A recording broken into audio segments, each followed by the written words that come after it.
özledim seni.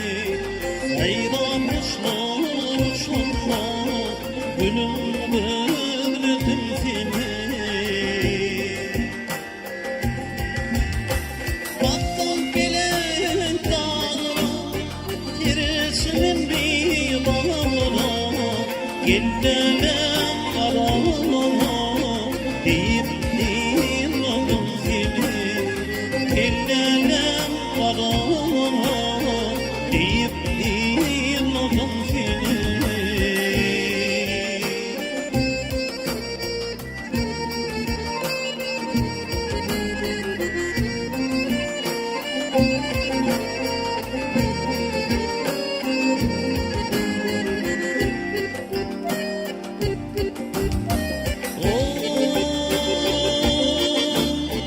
Yollarda, yollarda, uzak illerde, gülenli yollarda, canım özledim seni.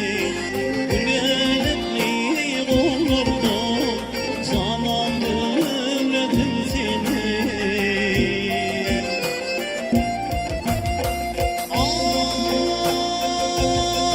Ay, yürü bilmem, yarı gelir bilmem, kara ölür içimden, saydan özledim seni.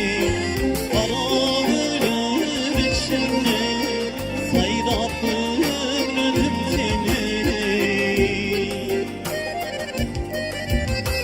Gitlerim arama, deyip dinledim seni. Kara ölür içimden, saydan